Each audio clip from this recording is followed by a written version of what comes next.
Seeing people claim that Shaco has less lore than a jungle monster has made me more annoyed than I care to admit because they are wrong. Right in front of me I have the Ruination book, released a couple of years ago, and Shaco is pretty clearly in it. To set the scene, Viego is attending a banquet hall type thing with Isolde. Some servants show up who seem wrong, and Callista deals with them. Let me read a few passages of the descriptions of these servants for you. One of the servants summons a blade, which is described as a coiling ribbon of dark smoke, resembling a swirl of ink in water. A fraction of a second later, it solidified into a blade of pure darkness. Seems pretty familiar. The second assassin that they go to apprehend has two blades, like Shaco.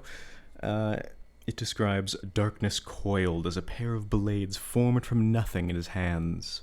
Moving like liquid, the assassins slipped around their blade thrusts, making the soldiers look clumsy and slow. He was unnaturally fast, and his movements left a blur of motion in his wake.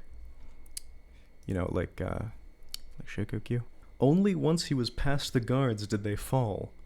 Because he does more damage when he backstabs people. His weapons seem to drip with black shadow. He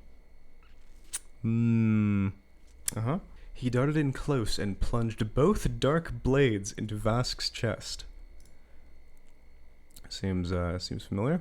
As for one of the people that Shaco kills, it describes them as already on the ground, twitching in his death throes. Blackness was seeping through his veins, visible through the pale skin of his neck, filling his eyes. This totally tracks because Shaco just does poison damage. Note that there are multiple assassins in this fight, and we're about to get to the third one, because, Shaco can do this. As for the third servant, this might as well be like my Bigfoot moment. Here.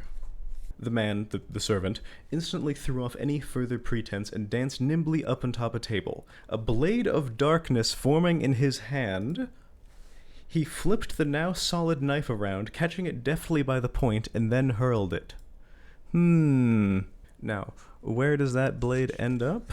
Well, there's a little interlude where the servant is, captured and almost kind of tortured on the ground. And I'll just quickly describe this. The assassin pushed himself unsteadily to a sitting position. Blood trickled from one of his ears, and his eyes were swollen almost shut. One of his arms was bent at an odd angle. It was a wonder he was not unconscious. As he dies, it says, the assassin fell face first into the ground. His flesh was already desiccating, like a piece of fruit left too long in the sun.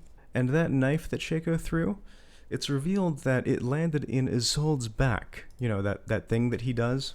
And even though it is described as merely like a shallow wound, the poison damage kills her, effectively, is what it says.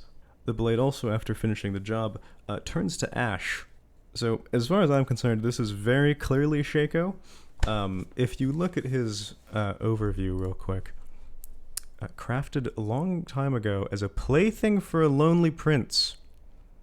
Note, this was obviously written a fucking decade ago, long before this book. So it seems like Shaco being something to do with the Ruined King has been in the works for a long time. So yeah, Shaco does have lore, you just have to use your brain.